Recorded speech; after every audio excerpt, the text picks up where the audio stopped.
ঘুমাচ্ছিলাম, এখন ঘুম থেকে উঠে আবার চিপস খাচ্ছি। এটা বাড়ি দিয়েই কিনে এনেছে এই চিপসটা। সো কিছু সার্টেন রিজনের জন্য কালকে দুপুরেই আমাদেরকে এখান থেকে চলে যেতে হবে। 3 দিন থাকার কথা ছিল,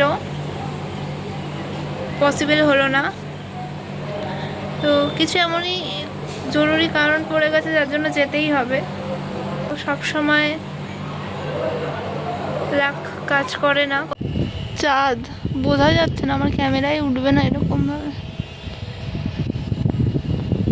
সামনে যা দেখাচ্ছে আর ক্যামেরায়। পরের দিনকেই চলে যেতে হবে বলে ওই দিন বিকেলে বেশ কিছু জায়গায় ঘুরে নিয়েছিলাম। তার মধ্যে প্রথম হচ্ছে এই মন্দিরটা, যেটা আসলে এসেছি। এখানে এসে ভালো করে টিপস আমি নিতে পারিনি। মন্দিরটাতে দূর থেকে নেওয়া ক্লিপস একটা, আর এতটা ভিড় ছিল তো সেই জন্য ভালো করে কোনো ক্লিপস নেওয়া হয়নি। কিন্তু যেটুকুনি নিতে পেরেছি তোমাদের সাথে সেটাই শেয়ার করছি। তো দেখো কি দেখতে পারো। মন্দিরের সামনাসামনি যে ক্লিপসগুলো নিয়েছি সেগুলো অ্যাকচুয়ালি আমি পোর্ট্রেট হিসাবে নিয়ে ফেলেছি। মানে ক্যামেরাটাকে ঘুরিয়ে ধরিনি বড় ভিডিও করার জন্য, শর্টের মতো করে নিয়ে নিয়েছি। তো সেই জন্য হয়তো ভালো করে বোঝা যাচ্ছে না, এটা একটা প্রবলেম হয়ে গেছে। তো আমি যেটুখানি দেখাতে পারার চেষ্টা করেছি দেখিয়েছি। ওখানে অনেকই ভিড় ছিল, আর আবার ওখানে গিয়ে তো আমি অসুস্থও হয়ে পড়েছিলাম, সেই কথা তোমাদেরকে বলেছিলাম। বাট ভিডিও ক্লিপস নেওয়ার সময় হয়তো সেই কথাটা বলা হয়নি, যার জন্য সেই কথাটা হয়তো জানো না। কিন্তু ওই শরীরটা একটু ঠিক হতে আমরা ঘুরতে বেরিয়েছিলাম। একটু তো দেখতেই হবে, কারণ গেছি। আর সবচেয়ে বড় কথা যেটা, সেটা হচ্ছে পুরো জায়গাটায় ভিডিও আমি করতেও পারিনি। অর্ধেকটাও না, শুরুর দিকের পর বাবা পুরো এই মন্দিরের ভিডিও করেছিল। আর সেজন্য হচ্ছে যেটা কথা, ভিডিওটার ওখানে অত ভিড়ের মধ্যে মন্দির দেখা, আর তার পাশাপাশি এতটা লাইন দিয়ে যাওয়া, অত বেশি সময় যদিও লাগেনি। আমরা বিকেলে গেছিলাম, সকালের দিকে বা দুপুরের দিকে গেলে আরও বেশি টাইম লাগে। তো তবুও সন্ধ্যার দিকে গেছিলাম, তবুও অনেকটাই টাইম লাগে, অ্যান্ড অনেকটাই ওখানে লাইন থাকে, ভিড় হয়। তো সেজন্য আর আমার শরীরটা খারাপ হয়ে গিয়েছিলো বলে আমি তো ঠিক করে ক্লিপস কিছু নিতে পারিনি। তবু একটু দেখতে গেছিলাম জগন্নাথ দর্শন করার জন্যই। তো তার মধ্যে যেটুকানি হয়েছে সেইটুকানি তোমাদেরকে একটু দেখানোর চেষ্টা করছিলাম। দেখো কীরকম লাগে তোমাদের, অবশ্যই কমেন্টে জানিও। জানি হয়তো অতটা ভালো লাগবে না, বা মন্দিরটা ঠিক করে তোমরা বুঝতে হয়তো পারবে না, কিন্তু তবু দেখো আর জানিও আমাকে। অ্যাকচুয়ালি অসুস্থতার জন্য সমস্তটা একদম গোলমাল হয়ে গেছে, কিচ্ছু ঠিকঠাকভাবে করতেই পারিনি, তাই জন্য ব্লগগুলোও ঠিক নেই। তো নেক্সট আমরা যেখানে গেছিলাম সেটা হচ্ছে ওল্ড দীঘাতে। এই জায়গাটায় আমি ওখানে গিয়ে শুধু ভিডিও ক্লিপসই নিয়েছি, তাই জন্য এটা ভয়েস ওভার। আর এখানে আমরা একটু ঘুরতে গেছিলাম, ওখানে গিয়ে আশেপাশে কয়েকটা দোকানে গেছিলাম, একটুখানি খাবার দাবার খেয়েছিলাম। আর এই জায়গাটা তোমরা দেখো, এই জায়গাটায় আমি ঘুরিয়ে দেখাচ্ছি। এখানে কিন্তু অনেকগুলো দোকান আছে ওল্ড দীঘাতে। এই জায়গাটায় যে এত দোকান এত সুন্দর সাজিয়েছে সেটা আমি জানতামই না। আগে কখনো ওল্ড দীঘাতে আসিনি বলে, আমি আগে অনেকবার নিউ দীঘাতে গেছি, বাট ওল্ড দীঘাতে কখনো যাইনি। তো আজকে ফার্স্ট ওল্ড দীঘাতে এসে আমি এটা দেখতে পাচ্ছি। আর আকাশটা খুব সুন্দর, আর সমুদ্রের ঠান্ডা ঠান্ডা হাওয়া দিচ্ছিল। পরিবেশটা খুব সুন্দর থাকে সমুদ্রের পাড়ে সবসময়, আর ওই জন্য আমার সমুদ্র অনেক ভালো লাগে। আর এখানে আমরা গেছিলাম, আর আমি, মা, বাবা আর ঠাম্মা 4 জন মিলে এই আমাদের ট্রিপটা ছিল। আর এই ট্রিপটা খুব ছোট্টর উপরেই চলে গেল, কিন্তু যেটুকানি ছিলাম সেটুকানি একটু ভালোভাবেই কাটানোর চেষ্টা করেছি। যদিও একটু অসুস্থ হয়ে পড়েছিলাম, কিন্তু তবুও তো তার জন্য যেটুকানি ঘুরতে পেরেছি, যেটুকানি করেছি সেটুকানি তোমাদের সাথে শেয়ার করে দিচ্ছি, যাতে এগুলো থেকে যায় স্মৃতি হিসাবে আমার কাছেও, আর তার পাশাপাশি তোমরাও দেখতে পারো। আর এখানের জায়গাটা দেখো কত সুন্দর। আর এখানে আমি বাবার সাথে কিছু কথা বলছিলাম ওই জন্য। আর দেখো তোমরা, এই পুরো জায়গাটা কিন্তু অনেক সুন্দর ছিল। সমুদ্রের পাড়ে সবাই বসেছিল, আর আমরা একটুখানি ওইদিকে দোকান পাশারগুলো, খাওয়া দাওয়ার জায়গাগুলোকে ঘুরছিলাম। আর এখানে সবাই বসেছিল, এখানে অনেক কিছুই পাওয়া যাচ্ছিলো, অনেক ধরনের দোকান ছিল। ওখান থেকে আমরা ব্যাগস কিনেছি, তার সাথে ওখানে দোকান ছিল বিভিন্ন আংটি সব। অনেকে আবার ডালা নিয়ে ঘুরছিল কিছু জিনিস কেনার জন্য, চা বিক্রি হচ্ছিলো ওখানে ওভাবে, আর অনেক কিছু ছিল। তো এই পুরো জায়গাটা দেখো, এখানে কত লোক ছিল, মানে প্রচুর ভিড় থাকে সবসময়। নিউ দীঘাতে দেখেছি, ওল্ড দীঘাতে এসেও অনেক ভিড় দেখলাম আর ঘাটের এখানে।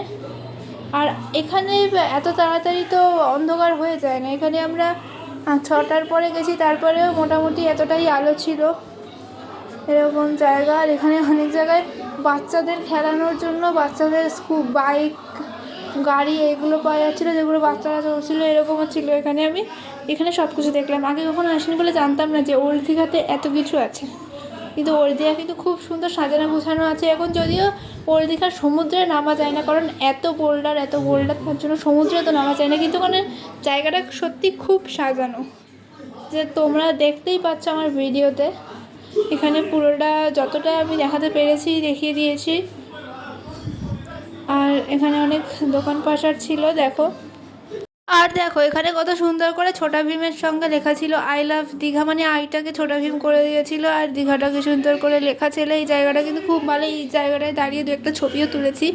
আর তারপরে আমরা চলে গেছিলাম কিছু দোকানে। এখানে দেখো কত কিছু বিক্রি হচ্ছে, শাখা বিক্রি হচ্ছে, এখানে বাচ্চাদের খেলনা, আংটি, কানের দুল, এই সমস্ত জিনিসপত্র বিক্রি হচ্ছে। আর আকাশটার আমি এত ক্লিপ নিয়েছি, আকাশটা আমার সত্যি খুব সুন্দর লাগছিল। আমি ওখান থেকে একটা আংটিও কিনে নিলাম। তারপরে সমুদ্রের পাড়ে বসেছিলাম, ধীরে ধীরে অন্ধকার হয়ে গেল, চাঁদ উঠে গেল। আর এখানে চারিপাশে অনেক বেশি আলো ছিল, নিউ দীঘার থেকে অনেক বেশি আলো এখানে আছে ওল্ড দীঘাতে, আমি এটা এসে বুঝতে পেরেছি। আর তারপরে একটু চলে গেছিলাম এদিকে ওয়াও মোমো খেতে। এই ওয়াও মোমোটা আমি যেখানেই দেখতে পাই সেখানেই খাই, কারণ এটা সত্যি আমার ওয়াও মোমোটা খুব ভালো লাগে। আর এখানে এসে বসেছিলাম তখন আমাদেরকে দেয়নি। আর আমি তো ফ্রাইড মোমোটা খেতে খুব ভালোবাসি। তোমরা কারা কারা ভালোবাসো সেটা অবশ্যই কমেন্টে জানিও। আর এখানে এসে গেছিলাম মোমো, আর আমার আংটিটা তোমাদেরকে দেখাচ্ছিলাম। আর এদিকে আশেপাশে দেখো কত লোকজন আছে, আমি আশেপাশে তো প্রচুর ক্লিপ নিয়ে নিয়েছি। আর ঠাম্মা আর বাবা ওখানেই বসে পড়েছে। ঠাম্মা যেহেতু আমিষের একদম টাচেও থাকে না, তাই জন্য ঠাম্মা একটু দূরে দূরেই ছিল, আর বাবাও গেছিলো। আর আমি আর মা এখানে একটু খাওয়া দাওয়া করছিলাম। এই দেখো এখানের মোমোটা, এটা কিন্তু খেতে মোটামুটি ভালোই ছিল। আমরা কিন্তু একটা ভুট্টার মোমো নিয়েছিলাম, আর এখানে এটা খাচ্ছিলাম। আর বাবা ওখানে দাঁড়িয়েছিল, যেন বাবার জামাটা দেখা যাচ্ছে। হ্যাঁ, আমি এটা খেলাম, আর সত্যি সত্যি এটা অনেক টেস্টফুল ছিল। আমি ফার্স্ট টাইম এটা খাচ্ছি, আমি অ্যাকচুয়ালি আগে ভুট্টা খেতাম না, তো ফার্স্ট টাইম এটা খেয়ে আমার সত্যি খুব ভালো লেগেছে, এটা অনেক টেস্টি ছিল। আর এটা খাওয়া দাওয়া করার পর আমরা আরেকটু ওখানে ঘুরছিলাম, আমি ওখানে বসেছিলাম, বসে বসে কিছু ক্লিপ নিচ্ছিলাম বেকারি, আর মাকেও দেখাচ্ছিলাম। মাও বলছে এটা খেতে খুব ভালো, মায়ের তো ভুট্টা অল টাইম ফেভারিট, মা সব সময় খায়। আর তারপর আমরা একটা দোকানে গেছিলাম একটু ব্যাগপত্র দেখতে, তো ব্যাগ এখন নর্মালভাবে এই লনটা হোটেলের এখানের যে দোলনা আছে, এটা দোলনায় বসে আছি। আর তোমাদেরকে তো জানিয়ে দিলাম যে চলে যেতে হচ্ছে, এখানে মন্দিরের অ্যানাউন্সমেন্ট হচ্ছে, সব চলছে। বেশ কিছুক্ষণ রুমে বসার পর এখন যাব খেতে, রাত হয়ে গেছে, তো এখন যাই, গিয়ে ডিনারটা কমপ্লিট করে নিই। এসে বসে আছি,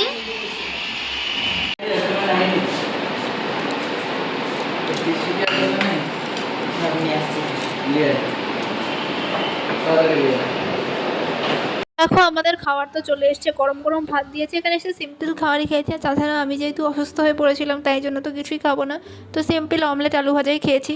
খেতে চলে আসলাম এই আয়নাতে, আয়না না সরি জানলার কাছে, জাস্ট আমার রিফ্লেকশনটা দেখো।